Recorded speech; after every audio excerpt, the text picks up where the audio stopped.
afternoon, I'm Raylene Ramsey. This is your afternoon news fix for Monday, the 26th of January.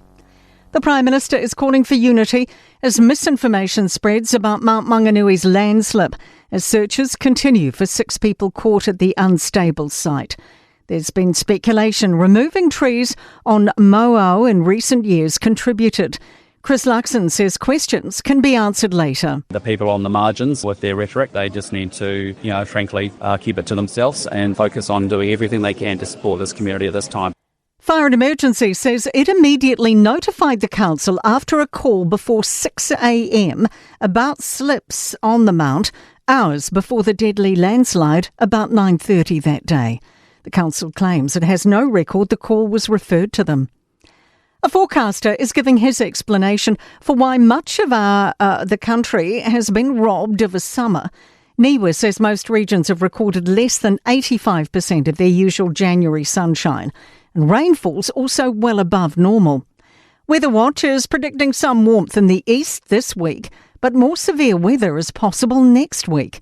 Head forecaster Phil Duncan says a lot's going on. One of the reasons is the high pressure zones have not been really centred over us. The other reason is the high pressure zones that are coming into New Zealand aren't very powerful. The Minister for Foreign Affairs says the World Health Organisation's forgotten it serves the global body of taxpayers who fund it. The US formally withdrew from the WHO last week, citing failures during COVID and repeatedly acting against its interests. Winston Peters commented online, saying it calls into question the millions New Zealand spends on membership. He told RNZ this morning, "We have a right to question the funding." They've forgotten what the original mandate was, they've forgotten the original parameters and boundaries that they were given, and they've got a bloated organisation that's not performing in the way it should. Talks of profound impacts for Britain as nationalist leaders vie for success in the UK's elections in May. Scottish First Minister John Swinney suggests Scotland and Wales could vote in nationalist leaders to topple Labour. It could reignite conversations around independence. Speaking to Sky News UK, Welsh First Minister Baroness Eluned Morgan says we need to consider the possibility of the breakup of the UK. I think it's time people woke up to that as a possibility. A warning for parents with asthmatic children as the school year begins. The Asthma and Respiratory Foundation says it's a risky time of the year, with more children consistently going to hospital in the 3rd week of Term 1.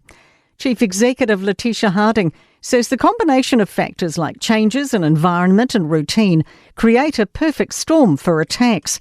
She's urging parents to be prepared. Definitely make sure that they have their reliever inhaler, that they're bringing that to school, and also check that it isn't expired. That's really important. To sport, and New Zealand Rugby interim CEO Steve Lancaster says their All Blacks coaching policy change to only accept candidates with test experience isn't admitting they got it wrong with Scott Robertson. The Seattle Seahawks will play the New England Patriots for the Super Bowl in 2 weeks' time. They've beaten the Los Angeles Rams 31-27. And the defending women's champion is out of the Australian Tennis Open.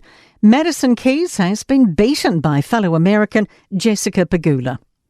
That is your latest news fix. We'll be back with the next update tomorrow morning from the Newstalk ZB newsroom.